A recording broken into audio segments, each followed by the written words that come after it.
जय हिंद everyone, welcome back to my YouTube channel journey with roots. और I am professor captain Bhupendra in the department of commerce, Delhi college of arts and commerce, university of Delhi. और आज से हम एक नई सीरीज शुरू करने जा रहे हैं जो कि सामने आप दिखाई दे रहा है, accounting for not profit organisation.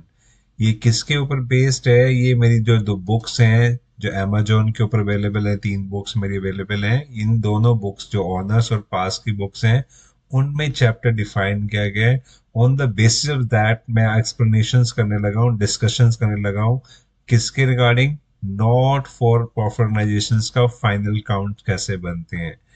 तो होप, जैसे कि मैंने दो सीरीज अभी तक अकाउंटिंग के लिए अपनी यूट्यूब पे डाली हुई है। एक है टैली सॉफ्टवेयर के ऊपर, दूसरी सीरीज डाली है final count for not profit organisations का।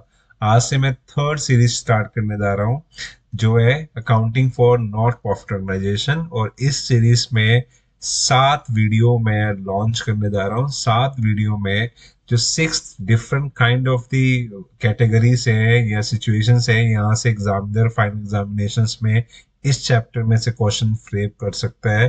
तो एक एक वीडियो तो उसकी हो जाएगी हर एक कैटेगरी की। और फर्स्ट वीडियो में पूरे बॉर्डर पिक्चर्स आपको दिखाने जा रहा हूँ कि इस चैप्टर में हम लोग क्या स्टडी करने जा रहे हैं। एनपीओ के रिगार्डिंग स्पेशल जो टर्म्स हैं उनको डिटेल में डिस्कस करने जा रहे हैं। तो होप आपको ये वीडियोस अच्छी लगेंगी। Let's start now in a new series known as a accounting for the not for non-profit organizations। तो फर्स्ट यहाँ पे इंट्रोडक्शन गिवन है। इंट्रोडक्शन, अब सबसे सिंपल सी अगर मैं आपसे डेफिनेशन डिस्कस करूं इसकी, non profit organisation, not for profit organisations का वो कौन सी ऑर्गेनाइजेशंस होती हैं? ऐसी एंटिटीज जो प्रॉफिट तो अर्न करती हैं पर वो डिस्ट्रीब्यूट नहीं करती हैं प्रॉफिट को शेयर होल्डर्स के साथ, अपने ओनर्स के साथ उस प्रॉफिट को शेयर नहीं करती हैं, उनको हम एनपीओ बोलते हैं, नॉट फॉर प्रॉफिट ऑर्गेनाइजेशंस। इसमें एनजीओज भी आते हैं, इसमें जो गवर्नमेंट स्कूल्स होते हैं जिनका मोटिव प्रॉफिट अर्न करने में होता है, social welfare of the societies होता है। तो उनके प्रॉफिट एंड लॉस अकाउंट कैसे बनता है, उनका उनका फाइनल अकाउंट कैसे बनता है, उसके रिगार्डिंग हम इस चैप्टर को आज स्टार्ट करने जा रहे हैं। तो यहाँ पे पूरी डेफिनेशंस गिवन है आपको, पूरा यहाँ पे इसकी थ्योरी गिवन है। आप इसको पॉज करके पढ़ सकते हैं। पढ़ने के बाद हम बेसिकली फोकस करेंगे किसके ऊपर? न्यूमेरिकल क्वेश्चंस के ऊपर। ये पूरी यहाँ पे थ्योरीज यहाँ पे गिवन है इसके रिगार्डिंग। तो ये आपके सामने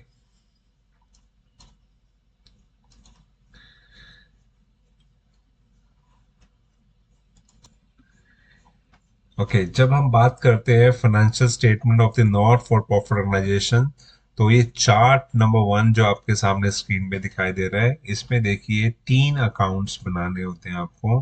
फर्स्ट होता है receipts and payment account, second होता है इनकम एक्सपेंडिचर अकाउंट, थर्ड होती है बैलेंस शीट। ये 3 अकाउंट हमें बनाने पड़ते हैं जब हम बात करते हैं कि financial statement of a not for profit organisation. पर मोस्टली क्वेश्चंस में क्या होता है, आपके पास ओपनिंग कैपिटल नहीं गिवन होती है, तो इन वर्किंग नोट में आपको एक और अकाउंट मैंडेटरी बनाना ही पड़ता है, जिसके बगैर आपका ये मैच नहीं हो पाते हैं। तो इसका नाम होता है balance sheet in the beginning of the accounting period, यहाँ ओपनिंग बैलेंस शीट। ये 4 अकाउंट बनते हैं। इनके अलावा एडिशन में वर्किंग नोट में आप जितने अकाउंट बनाना चाहे बना सकते हैं। तो अब बात करते हैं वन बाय वन करके। रिसीप्स एंड पेमेंट अकाउंट क्या होता है, इनकम एक्सपेंडिचर अकाउंट क्या होता है, बैलेंस शीट क्या होती है। तो पहले हम बात करते हैं रिसीप्स एंड पेमेंट अकाउंट। तो फर्स्ट क्वेश्चन राइज होता है, इसका करेक्टरिस्टिक्स क्या होता है। तो यहाँ पे करेक्टरिस्टिक्स के बारे में यहाँ पे डिफाइन क्या लिखा है। अगर मैं सिंपल लैंग्वेज में आपको समझाऊं, आपने कैश बुक के बारे में सुना है। कैश बुक में क्या होता है, सिंगल कॉलम हो चाहे डबल कॉलम हो चाहे ट्रिपल कॉलम हो, तो उस कैश बुक में आपने देखा होगा दो वहां पे क्या होते थे, दो ब्रॉडली दो ब्रॉडली कॉलम होते थे। एक होता है डेबिट कॉलम, एक होता है क्रेडिट कॉलम। डेबिट में हम क्या लिखते थे उसमें?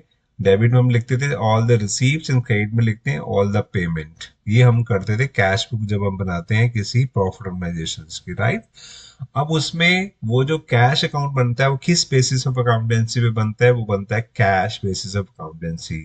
कैश बेसिस ऑफ अकाउंटेंसी बनाने का मतलब क्या है कि हम उसमें वही ट्रांजैक्शंस रिकॉर्ड करते हैं जब हम एक्चुअल में रिसीव करते हैं और एक्चुअल में पे करते हैं, उनको वहां पे रिकॉर्ड करते हैं। और दूसरा किस चीज का ध्यान रखते हैं वहां पे, वो एक चीज का ध्यान रखते हैं, जब हम वहां पे रिकॉर्डिंग करते हैं तो हम कोई क्लासिफिकेशन नहीं करते हैं कि जो हम रिसीव कर रहे हैं या पे कर रहे हैं वो किस कैटेगरी में फॉल करता है, कैटेगरी किस बेसिस पे, कि वो रेवेन्यू है कि वो कैपिटल एक्सपेंडिचर है या कैपिटल इनकम है, हम कैटेगराइज नहीं करते हैं। What ever the capital receive और the revenue receive, when we receive something we post on the debit side, whenever we pay something, चाहे वो कैपिटल रिसीप्ट हो चाहे रेवेन्यू रिसीप्ट हो, उसको हम पेमेंट साइड में शो करते हैं, राइट। और जब हम कैश बेसिस पे फॉलो करते हैं, कैश बुक में हम एक चीज और ध्यान रखते हैं कि जब हम रिसीव करते हैं तो हमारे लिए वो इन मटेरियल होता है, वो किस पीरियड का है, वो पास्ट पीरियड का है कि करंट ईयर का है कि फ्यूचर ईयर का है। व्हेन वी रिसीव समथिंग हम उसको वहाँ रिसीव साइड में डाल देते हैं, और वही हम मेथड फॉलो करते हैं पेमेंट के लिए भी। जब हम पे करते हैं तो हम ये नहीं ध्यान रखते हैं कि जो पेमेंट कर रहे हैं वो करंट ईयर की कर रहे हैं कि फ्यूचर पीरियड की कर रहे हैं कि पास्ट पीरियड की कर रहे हैं। When we actually paying something तो हम उसको पेमेंट साइड में दिखा देते हैं। ये फंडामेंटल अकाउंटेंसी में हम फॉलो करते हैं जब हम कैश बुक बनाते हैं, राइट। तो जो प्रिंसिपल आपने कैश बुक बनाने के लिए सीखे हुए हैं, अब वो सेम टू सेम प्रिंसिपल हम अडॉप्ट करेंगे नॉट एनपीओ में, क्या करने के लिए, रिसीप्ट्स एंड पेमेंट अकाउंट बनाने के लिए। तो ये कैश बुक इसका नाम है, इसका नाम क्या है, रिसीप्ट्स एंड पेमेंट अकाउंट है। इसकी डेबिट साइड होगी जो रिसीप्ट साइड होगी, इसकी क्रेडिट साइड होगी जो पेमेंट साइड होगी। डेबिट में हम क्या करेंगे, सारी रिसीप्ट डाल देंगे, चाहे वो कैपिटल नेचर की हो चाहे रेवेन्यू नेचर की हो, चाहे वो पास की हो चाहे प्रेजेंट की हो चाहे फ्यूचर की हो, हम उसको डेबिट में डाल देंगे। और जितनी भी क्रेडिट में हम क्या रिकॉर्ड करेंगे, सारी पेमेंट वहां पे रिकॉर्ड करेंगे, चाहे वो रेवेन्यू रिगार्डिंग है चाहे वो कैपिटल रिगार्डिंग है। रेवेन्यू रिगार्डिंग मतलब अगर सैलरी पे करी है, रेवेन्यू नेचर है, उसको भी पेमेंट साइड में शो कर देंगे। और हमने फर्नीचर परचेज किया है, कैपिटल नेचर है, उसको भी क्रेडिट साइड में पे शो कर देंगे। और वो सैलरी जो पे कर रहे हैं वो पास की कर रहे हैं कि फ्यूचर की कर रहे हैं कि प्रेजेंट पीरियड की कर रहे हैं, हम उसमें डिस्टिंग्विश नहीं करेंगे, हम उसको पेमेंट साइड में शो कर देंगे। तो ये फंडामेंटल्स फॉलो करने हैं जब हमने रिसीप्ट्स एंड पेमेंट अकाउंट बनाना है। और ये कब बनता है, eight the end of accounting period बनता है, राइट। और इस अकाउंट को बनाने का पर्पस क्या होता है, इसको अकाउंट बनाने का पर्पस एक ही होता है, या तो opening cash will be the balance figure और bank will be the balance figure, और अगर opening cash and balance given है तो क्लोजिंग कैश और the bank will be the balance figure. यही इसका पर्पस होता है बनाने का, और इसका कोई पर्पस नहीं होता है। अगर आपको ये पता है कैश और बैंक क्या होते हैं, हमारे वो एसेट्स होते हैं। तो वो एसेट कहाँ पे जाते हैं, बैलेंस शीट में जाते हैं। जो क्लोजिंग कैश है, क्लोजिंग बैंक है, वो कहाँ जाएगा, क्लोजिंग बैलेंस शीट में जाएगा। तो ओपनिंग कैश है और ओपनिंग बैलेंस बैंक है, वो कहाँ जाएगा, ओपनिंग बैलेंस शीट में जाएगा, जब हमने वर्किंग नोट में बनाएंगे। यही इसका पर्पस होता है इसको बनाने का। ओके, ये सारी चीजें मैंने आपको डिस्कस कर दी है, जो यहाँ पे बताया गया है, कोई डिस्टिंग्विश नहीं करनी है, सारी चीजें मैंने डिस्कस कर ली है। ये आपके सामने परफॉर्मा गिवन है। ये देखिए स्टार्ट कैसे होता है, opening balance of the cash in hand और कैश एट बैंक, ये ओपनिंग बैलेंस होगा। उसके बाद जितने भी कैपिटल रिसीप्ट है उसको हम यहाँ पे लिख देंगे। उसके बाद कोई भी रेवेन्यू रिसीप्ट है उसको यहाँ लिख लेंगे। वो किस पीरियड से बिलोंग करती है उसको हमने डिस्टिंग्विश नहीं करना है। जैसे यहाँ पे ब्रैकेट में लिखा भी है, क्या लिखा हुआ है कि वो पास की है, प्रेजेंट की है कि फ्यूचर की है, कोई डिस्टिंग्विश नहीं करना। You receive something, post here. If you paying something, post on the opposite side. ये देखिए कैपिटल पेमेंट करिए, चाहे वो पास की करिए, प्रेजेंट की करिए, फ्यूचर करिए, उसको आपने यहाँ पोस्ट कर देना है। उसके बाद रेवेन्यू रिसीप्ट है, रेवेन्यू पेमेंट है, उसको यहाँ शो कर देना है। और यहाँ से बैलेंस में आपको क्या मिलेगा, ये आपको बैलेंस फिगर मिलेगी। अगर यहाँ पे बैलेंस में क्या ओवरड्राफ्ट मिल सकता है, अगर ओवर यहाँ पे बैंक नहीं आता है तो ओवरड्राफ्ट भी हो सकता है, राइट। और ये कहाँ चला जाएगा, लाइबिलिटी में चला जाएगा ओवरड्राफ्ट। और बैंक जो है ये कहाँ चला जाएगा, ये एसेट में चला जाएगा अगर ओवरड्राफ्ट नहीं है। तो this is the pro forma of the receives and payment account. I hope ये इजी है, सबको समझ आ गया है। वो ये किस बेसिस पे बनता है, ये कैश बेसिस ऑफ अकाउंटेंसी पे बनता है। ये परफॉर्मा आपके सामने गिवन है। और जैसे कि हमने देखा है कि एनपीओ के केस के में चार अकाउंट, तीन अकाउंट बनते हैं। तो पहला हमने डिस्कस कर लिया, रिसीव्स एंड पेमेंट अकाउंट को बनाएंगे तो किन फंडामेंटल्स को हम फॉलो करेंगे, तो वो हमने डिस्कस कर लिया। अब हम जा रहे हैं सेकेंड अकाउंट के ऊपर, जिसका नाम है इनकम एंड एक्सपेंडिचर अकाउंट। तो देखते हैं इनकम एंड एक्सपेंडिचर अकाउंट। तो ये आपके सामने आ गया इनकम एंड एक्सपेंडिचर अकाउंट। जब आपने इनकम एंड एक्सपेंडिचर अकाउंट बनाना है तो किन बातों का ध्यान रखना है, तो देखिए जो इनकम एक्सपेंडिचर अकाउंट बनाना है तो पहले क्वेश्चन रहता है किस बेसिस ऑफ अकाउंटेंसी पर हम इसको बनाते हैं। तो इसका सिंपल आंसर है, इसको अक्रूवल बेसिस ऑफ अकाउंटेंसी पे बनाते हैं। अक्रूवल बेसिस पे अकाउंटेंसी पे बनाते हैं। और अक्रूवल बेसिस पे बनाते हैं, इसका मतलब क्या हो गया, इस अकाउंट में वो ही आइटम का इफेक्ट दिखाएंगे जो करंट पीरियड से बिलोंग करती होंगी। कोई भी ऐसी आइटम जो प्रीवियस ईयर से या फ्यूचर ईयर से बिलोंग करती होगी, उसका इफेक्ट इस अकाउंट में हम नलीफाई कर देंगे, जीरो कर देंगे उस इफेक्ट को। राइट। और इसको समझने से पहले अगर आपको याद हो, प्रॉफिट ऑर्गेनाइजेशन में हम क्या बनाते हैं, प्रॉफिट एंड लॉस अकाउंट बनाते हैं। तो जो जो फंडामेंटल्स हम फॉलो करते हैं किसको बनाने के लिए, प्रॉफिट एंड लॉस अकाउंट बनाने के लिए, सेम टू सेम सारे फंडामेंटल हम यूज करते हैं क्या, इनकम एंड एक्सपेंडिचर बनाने के लिए। तो जब हमने सीखा था चैप्टर नंबर 7 में, प्रीवियस सीरीज में हमने सीखा था कि जब हम प्रॉफिट एंड लॉस अकाउंट बनाते हैं तो किन बातों का ध्यान रखते हैं। तो हमने ये सीखा था उसमें कि प्रॉफिट एंड लॉस अकाउंट में हम अक्रूवल बेसिस पे बनाते हैं, और उसमें जो आती है उसमें सिर्फ और सिर्फ आती है नॉमिनल आइटम्स उसमें आती हैं। कोई भी कैपिटल, सॉरी, कोई भी पर्सनल और रियल अकाउंट की जो ट्रायल बैलेंस में आइटम्स गिवन होती हैं, वो प्रॉफिट एंड लॉस अकाउंट में नहीं आती है। उसमें कौन सी आती है, उनमें सिर्फ आती है जो नॉमिनल इन नेचर्स होती है। क्योंकि नॉमिनल नेचर के जो अकाउंट्स होते हैं उनको नेक्स्ट ईयर के लिए कैरी फॉरवर्ड नहीं करते हैं, उनको at the end of accounting period permanently close कर देते हैं उसी अकाउंटिंग पीरियड में, by transferring their balances to the profit and loss account. Right. तो जो फंडामेंटल हमने वहां पे सीखे हुए, सेम टू सेम फंडामेंटल हम अब अप्लाई करेंगे इनकम एंड एक्सपेंडिचर बनाने के लिए। प्रॉफिट लॉस में क्या होता है, डेबिट साइड में हम क्या शो करते हैं, एक्सपेंडिचर शो करते हैं, क्रेडिट साइड में क्या शो करते हैं, इनकम शो करते हैं। तो उसका हेडिंग में क्या नाम होता है, प्रॉफिट एंड लॉस अकाउंट। तो इसकी हेडिंग में नाम क्या दे दिया, इनकम एंड एक्सपेंडिचर अकाउंट। इसका मतलब इसके दो साइड्स होंगी। डेबिट साइड में क्या होगा, एक्सपेंसेस आएंगे, और क्रेडिट साइड में क्या आएगा, इनकम आएगा। और ये कौन से एक्सपेंस और कौन से इनकम आएंगे, जो रेवेन्यू नेचर के होंगे, जो करंट पीरियड से बिलोंग करते होंगे। कोई भी ऐसी इनकम जो प्रीवियस ईयर से या फ्यूचर ईयर से बिलोंग करती है, उसका इफेक्ट यहाँ पे नहीं दिखाएंगे। कोई भी एक्सपेंस जो फ्यूचर पीरियड से या करंट पीरियड से बिलोंग करती है, उसका इफेक्ट यहाँ पे नहीं दिखाएंगे। और इस अकाउंट को बनाने का पर्पस क्या होता है, इस अकाउंट को बनाने का पर्पस होता है सरप्लस या डेफिशिएंसी फाइंड आउट करना। वैसे टेक्निकली जो वर्ड यूज होता है वो होता है excess of income over expenditure. मतलब क्रेडिट साइड बड़ी है, इनकम साइड बड़ी है, तो जो डेबिट साइड में आएगा वो क्या आएगा, सरप्लस आएगा, जिसको हम लिखते कैसे हैं, excess of income over expenditure. और वाइस वर्सा में आती है डेफिशिएंसी, और डेफिशिएंसी को लिखते कैसे हैं, excess of expenditure over income, जो क्रेडिट साइड में आता है, जिसको प्रॉफिट ऑर्गेनाइजेशन में हम क्या बोलते हैं, नेट लॉस बोलते हैं। और सरप्लस को वहां पे क्या बोलते हैं, नेट प्रॉफिट बोलते हैं। यही इसका पर्पस होता है। तो ये अकाउंट है जो आपको बनाना होता है।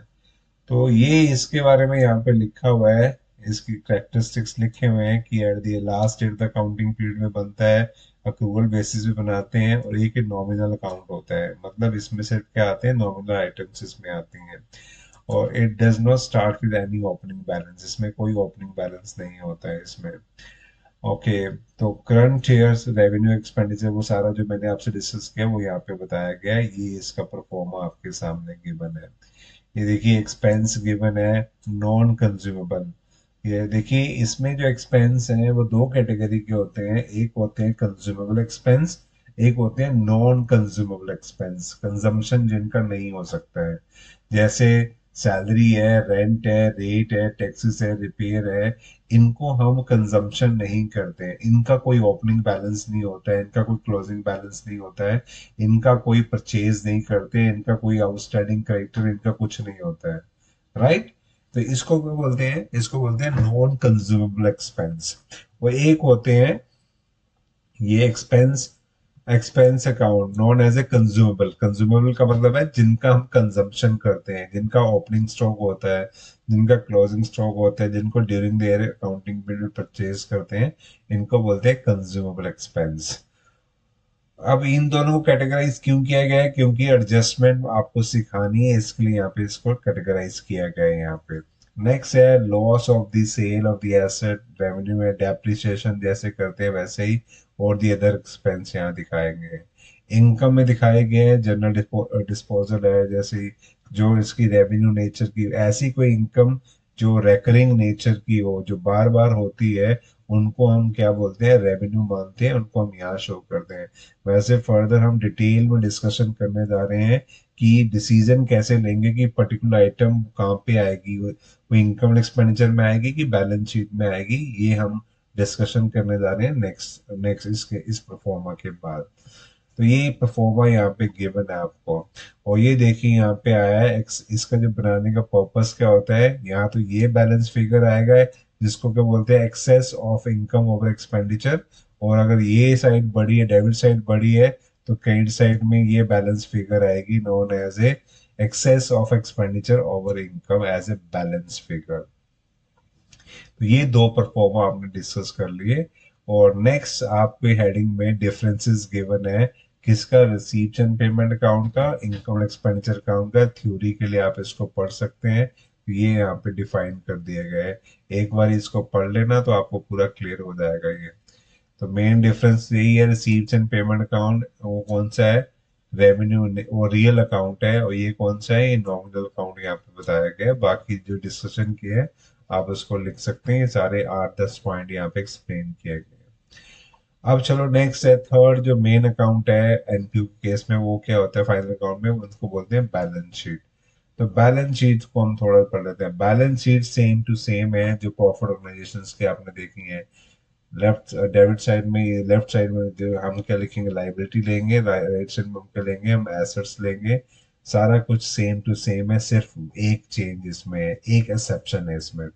उस एक्सेप्शंस को पढ़ लेते हैं, फिर बैलेंस शीट बाकी सारी की सारी सेम है जो आपने सीखी हुई है पहले। किसके केस में? प्रॉफिट ऑर्गेनाइजेशन के केस में सीखी हुई है, जो सीरीज नंबर 1 और चैप्टर सीरीज नंबर 2 और चैप्टर नंबर 7 में मैंने आपसे ऑलरेडी डिस्कस कर दी है, उसकी वीडियो मैंने अपलोड कर रखी है पहले। तो इसमें चेंज क्या है? सिर्फ एक अकाउंट में चेंज है, उसको चेंज को हम डिस्कस कर लेते हैं। और ये वो चेंज क्या है? वो ये है, लाइबिलिटी साइड में आपको क्या वर्ड दिखना है? एक ये फंड वर्ड दिखेगा, फंड, जिसको मैंने अभी यहाँ पे हाईलाइट भी किया है। देखिए फंड वर्ड इंपॉर्टेंट होता है, उसके पहले क्या लिखा हुआ है? कुछ भी लिखा हो सकता है, लास्ट में क्या लिखा होगा? फंड लिखा होगा। तो आपने थोड़ा सा ध्यान देना है इस फंड की कैसे ट्रीटमेंट की जाएगी। फंड के आगे कुछ भी, जैसे बिल्डिंग फंड हो सकता है, मेडिसिन फंड हो सकता है, टूर्नामेंट फंड हो सकता है, या लाइब्रेरी बुक्स फंड हो सकता है। अगर मैं कॉलेज की बात करूं, अगर कोई स्पोर्ट्स क्लब, कोई स्पोर्ट्स क्लब है तो वो टूर्नामेंट्स कराते हैं, तो वो क्या हो सकता है? वो एक ट्रॉफी फंड हो सकता है, या फिर रिफ्रेशमेंट फंड हो सकता है।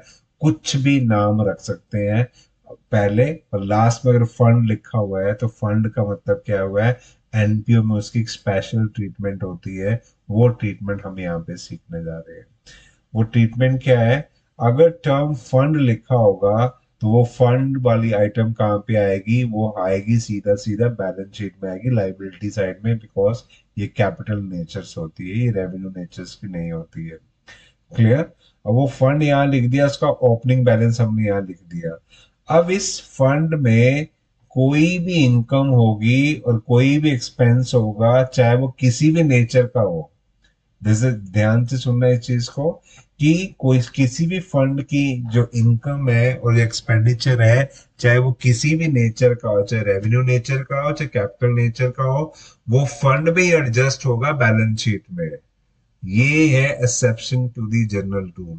अभी तक हमने जनरल रूल क्या सीखा है? हमने जनरल रूल ये सीखा है कि जो रेवेन्यू एक्सपेंडिचर होंगे और रेवेन्यू इनकम होगी उसको हम इनकम एक्सपेंडिचर अकाउंट में शो करेंगे। रेवेन्यू एक्सपेंस को हम एक्सपेंस में शो करेंगे, इनकम एक्सपेंडिचर अकाउंट में डेबिट साइड में एक्सपेंस में शो करेंगे। कोई इनकम होगी तो उसको कहाँ शो करेंगे? हम एक्सपेंस एंड इनकम के जो अकाउंट है उसके क्रेडिट साइड में जो है इनकम कॉलम है उसमें वहां पे शो करेंगे। ये हमने सीखा है। पर there is exception to the general rule. वो जनरल रूल में एक्सेप्शंस क्या है कि ये फंड की इनकम होती है, चाहे वो रेवेन्यू नेचर की हो चाहे कैपिटल नेचर की हो, वो इनकम एक्सपेंडिचर अकाउंट में नहीं जाएगी, वो फंड में ही एडजस्ट हो जाएगी, फंड में ही प्लस माइनस उसका हो जाएगा। वो कहाँ पे होगा? बैलेंस शीट में होगा। ये सिंपल सा चेंज है, बाकी बैलेंस शीट सारी सेम टू सेम है, राइट। जैसे अक्रूड इनकम है यहाँ पे लिखेंगे, करंट एसेट है यहाँ लिखेंगे, क्रेडिटर यहाँ पे लिखेंगे, बैंक लोन यहाँ लिखेंगे, बैंक ओवरड्राफ्ट यहाँ लिखेंगे, आउटस्टैंडिंग सैलरी यहाँ लिखेंगे, लास्ट में आपकी बैलेंस शीट मैच हो जाएगी। तो ये तीन परफॉर्मा हमने डिस्कस कर लिए हैं किसके? एनपीयू में फाइनेंशियल स्टेटमेंट में जो अकाउंट बनते हैं। पहला अकाउंट कौन सा बनता है? पहला अकाउंट आपका बनता है रिसीव्स एंड पेमेंट अकाउंट, दूसरा बनता है आपका इनकम एक्सपेंडिचर अकाउंट, थर्ड आपका बनता है बैलेंस शीट। बैलेंस शीट में ये देखिए कैपिटल फंड लिखा हुआ है। कैपिटल फंड में स्टार्टिंग कहाँ से होते हैं? Capital in the beginning. अगर आपको ओपनिंग कैपिटल गिवन है तो आपका वर्किंग नोट में आपको ओपनिंग बैलेंस शीट बनाने की जरूरत नहीं है। पर मोस्टली केसेस में क्या होता है, ओपनिंग कैपिटल गिवन नहीं होती है तो वर्किंग नोट में आपको क्या बनाना पड़ता है? ओपनिंग बैलेंस शीट बनानी पड़ती है। वहां से आपको बैलेंस फिगर मिलेगी, क्या? Capital as a balance figure. उसको आप यहाँ पे लेके आओगे, फिर आपकी बैलेंस शीट मैच होगी। तो मोस्टली इसमें चार अकाउंट तो मेनली बनते ही हैं। Is it clear? अब मैं थोड़ा सा आपसे डिस्कस करना चाहूंगा एग्जामिनेशन में क्वेश्चन कैसे फ्रेम करता है एग्जामिनर, वो मैं सिचुएशन आपसे डिस्कस करना चाहूंगा। राइट, आपकी स्क्रीन में सामने दिखा दे रहा है preparation of the financial statement of the NPO. तो इसमें क्या बनना है? ये तीन चीजें बननी है, receives and payment account, income expenditure account and balance sheet बनना है। और एग्जामिनर क्या करेगा? आपको इन छह में से किसी एक सिचुएशन में से क्वेश्चन फ्रेम करेगा फाइनल एग्जामिनेशन पे। वो छह सिचुएशन है क्या है, one one one by one करके हम पढ़ लेंगे। जैसे मैंने आपको बताया हम टोटल 7 वीडियोस कवर करेंगे इस पूरी सीरीज में, और हर एक सिचुएशन की मैं एक वीडियो बनाऊंगा डिटेल में, सो दैट आप पेशेंसली समझ पाए कि हम क्या ना क्या चाहते हैं, कंसेप्ट को अंडरस्टैंड आप कर पाए, राइट। सिचुएशन नंबर वन क्या है? सिचुएशन नंबर वन है जब एग्जामिनेशन में आपको रिसीव्स एंड पेमेंट अकाउंट तो गिवन होगा और एग्जामिनर आपको कहेगा you are required to prepare income expenditure account along with the balance sheet. ये होगा पहला, और मोस्टली इसी में से क्वेश्चन आता है फाइनल एग्जामिनेशन में जो आपको आता है। क्लियर? सिंपल क्या है, ट्रायल बैलेंस आपको गिवन नहीं है, आपको receives and payment account given है, एडिशनल इंफॉर्मेशन गिवन है, एग्जामिनर कह रहा है you are required to prepare income and expenditure account. ये पहली सिचुएशन आपके पास आ गई है। सेकंड सिचुएशन क्या है? जब आपको income and expenditure account given है और एग्जामिनर आपको कह रहा है कि अब आप बना के मेरे को बताइए receives and payment account along with the balance sheet. तो रिवर्स हो गया। पहले क्या किया आपने? क्वेश्चन में गिवन है रिसीव्स एंड पेमेंट अकाउंट, आपको बनाने के लिए कहा गया है income expenditure account and balance sheet. अब क्या कर रहा है एग्जामिनर? लो, मैंने आपके लिए इनकम एंड एक्सपेंडिचर अकाउंट दे दिया, एडजस्टमेंट दे दी है, अब इस पूरी इंफॉर्मेशन से आप मेरे को receives and payment account and balance sheet बना के बताइए। ये है situation number second. Third situation क्या है? जब both receives and payment account भी गिवन है और इनकम एंड एक्सपेंडिचर अकाउंट भी गिवन है, और एग्जामिनर कहता है इन दोनों इंफॉर्मेशन से, इन दोनों अकाउंट से अब मेरे को opening and closing balance sheet बना के बताइए। ये है थर्ड सिचुएशन। और फोर्थ सिचुएशन क्या है? जब opening and closing balance sheet given है, दोनों ही गिवन है आपको, और आपको एग्जामिनर कह रहा है prepare receives and payment account. Very interesting. और वर्किंग नोट में आपका दूसरा अकाउंट बनना ही है, उसका नाम क्या है? Income expenditure account. जब ये चारों अकाउंट बनेंगे तो ही मैच होगा, तो भाई मैच ही नहीं हो सकती आपका balance sheet something else. Fifth situation क्या है? जब both opening closing balance sheet given है, you require to prepare income expenditure account, और वर्किंग नोट में क्या बनेगा, रिसीप्ट्स एंड पेमेंट अकाउंट, तब जाके ये अकाउंटिंग मैच होगी आपकी। और सिक्स सिचुएशन क्या है, जब आपको क्या गिवन होगा, ट्रायल बैलेंस गिवन होगा। जैसे सिंपल चैप्टर नंबर 7 में आपने पढ़ा था, उसमें क्या होता है, ट्रायल बैलेंस होता है, वहां से ट्रेडिंग प्रॉफिट से बैलेंस शीट आपको बनानी होती है। इसमें भी क्या होगा, एक ट्रायल बैलेंस आपको गिवन होगा एनपीयू का, उस ट्रायल बैलेंस से आपने क्या बनाना है, income expenditure account and balance sheet बनानी है। ये आपकी होगी six situation. Is it clear? तो होप मैं इस वीडियो को यहीं पे स्टॉप करता हूँ। नेक्स्ट वीडियो में अब इन सिचुएशन से बेसिस पे मैं 6 वीडियो और बनाऊंगा। इस सीरीज में टोटल 7 वीडियो आएंगी। होप आपको ये अच्छी लगेंगी। Please like, subscribe and share journey with roots. Hope ये जो सीरीज है इससे आप कुछ बेनिफिट ले पाए। Thank you very much for watching. You are watching journey with root. जय हिंद, जय भारत।